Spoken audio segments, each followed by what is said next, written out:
buñ demee ba Fatick bi ëpp le département de Mbacké ci li ñuy joxe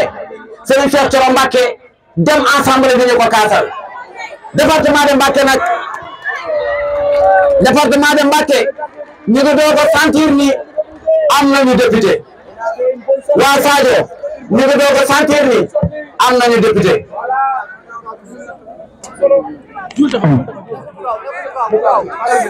waaw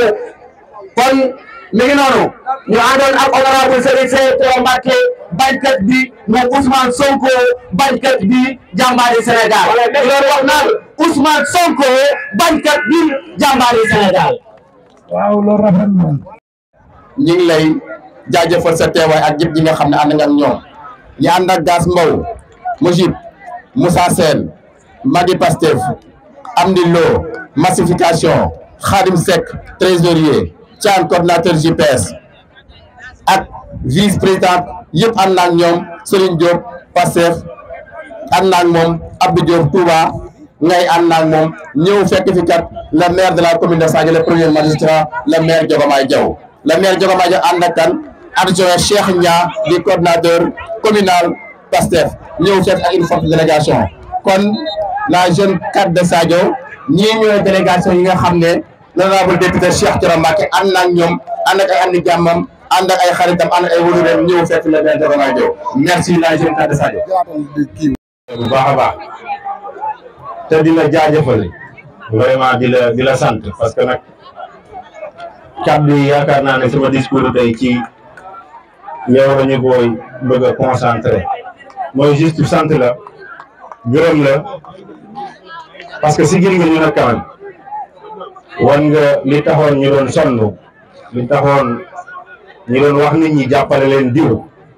parce que bugguñu di waxal suñu askan naan leen topp leen diw te diw moom amul njëriñ moo tax li ñuy bëgg rek képp kuñ naan topp leen diw kooku amal ñu njëriñ te nag sëñ bi amal nga ñu njëriñ te wanewaat nga ko tey depuis bi ñu la tegee assemblée nationale ba léegi mën naa ne chaque fois bu ngeen waree def danga may woo ne ma lan ngeen soxla ministre tel moo fi war a jaar te loolu nag musuñ ko am te lu réele ci ñun beneen ba sa topp moom mooy tey président wax na ko sànq bi ñu amee jafe-jafe ñun la jeunesse am jafe-jafe ku ñu tuddee suñu mbir mi bi ma waxee dama ne ko Cheikh Thioro buñ ko joxee dina ko jël mu ne ma boole maag moom est-ce que dina ko jël ma ne ko xam naa ko nit bu dëggu la te man duma ànd ak ku dëggu te su ma ne la buñ ko joxee dina ko jël jàppal ne dina ko jël mu ne politiciens yi dañoo doy waar sa mbokki politiciens yi dañoo doy waar ma ne ko man nag heureusement aw ma mbokki politicien parce que Cheikh Thioro Mbacké du politicien kon su ma ne la dina ko jël rek nangul ne dina ko accepté te nag vraiment ñu ngi lay jaajëfal ci yow di jaajëfal bu baax a baax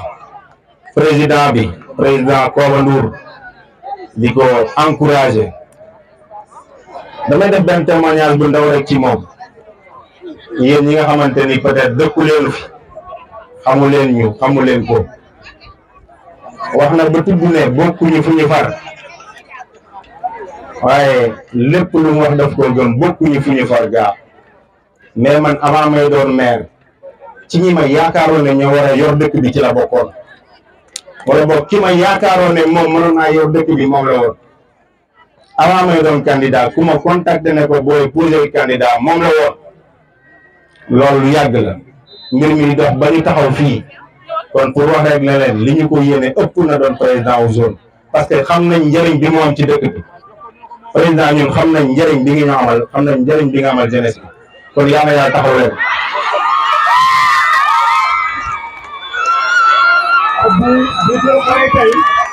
vraiment kàddu yi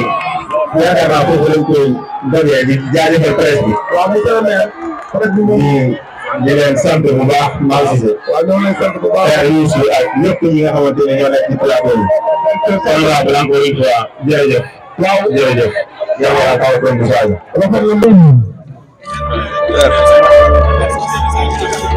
Le député du peuple. Akabala yoral li ñu bokk.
seen boyee ba sonal ci suuf ba léegi. Ah day dóor jox la nga dóor. da ngeen taxaw ne.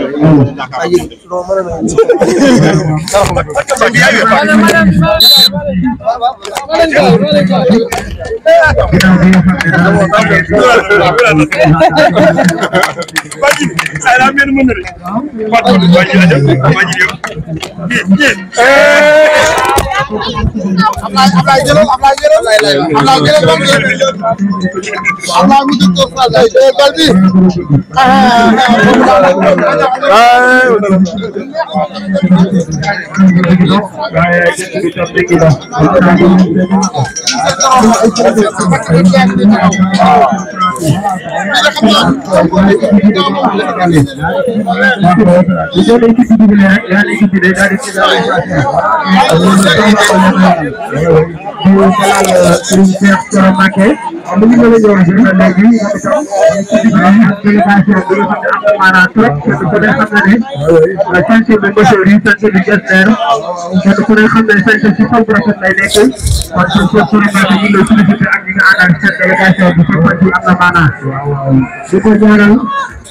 am na ci moom bu baax a baax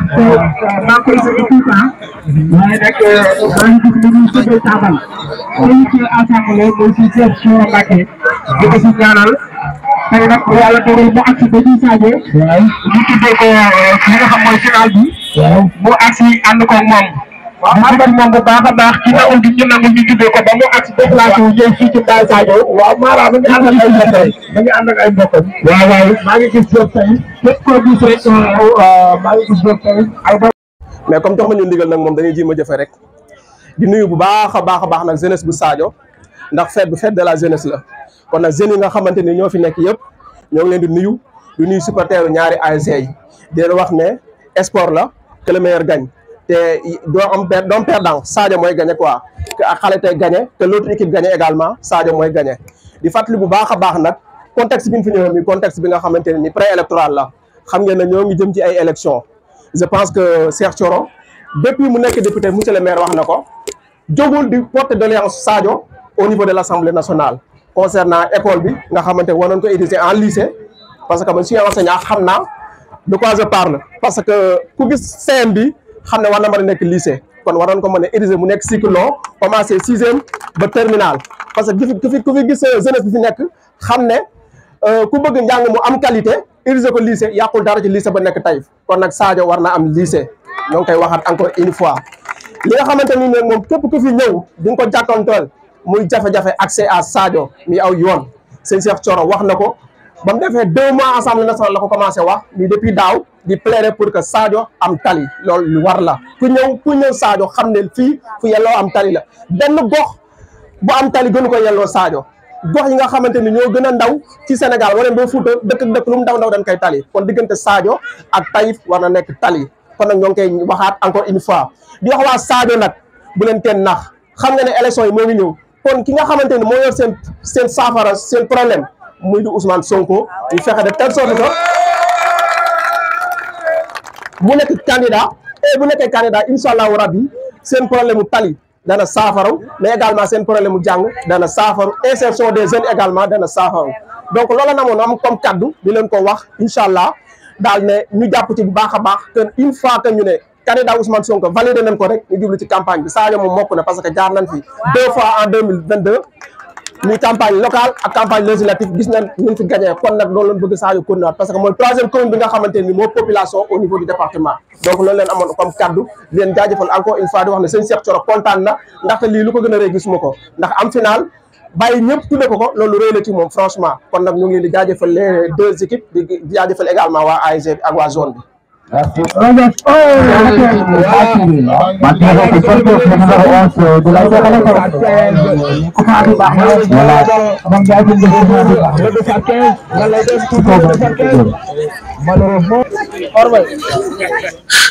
Voilà moom kenn perte si ñaari ASC yi nga xam ne ñooy football la finale. Donc le vainqueur aura 600 000 francs, le vaincu aura 300 000 francs. Donc c'est très intéressant. Waaw di leen wax pare bi si Cheikh Thioro Mbacké mu ngi toog. Waaw ku ko xam ne tamit ci jëmm yàgg nga ko dégg ci assemblée nationale. Waaw ci ndoxu Sadio bi Cheikh Thioro li ngay wax ñoo ngi koy dégg Sadio yëpp li ngi dégg li ngay wax ci assemblée nationale. Voilà ñu ngi lay jaajëfal bi baax a baax. waaw ay Cheikh Thioro waaw nee na ndox mi waroon romb Sadio dem. waa Sadio naanuñ ba mu waa Mbacké di naan waa Diourbel di naan waa Sadio gisuñ seen bopp vraiment loolu doléance la di la xamal ne Cheikh Thioro gonet ak mag ak ndaw ñëpp ñu ngi lay seetaan ci télé bi voilà doon lay déggee maam ñu ngay défendre Sadio neex na ñu ngi lay jaajëfal bu baax a baax monsieur Cheikh Thioro waaw moo tax yaa ngi defal ba léegi 2 buts partout 1 but partout entre les deux formations le ballon est récupéré par Allo qui va faire une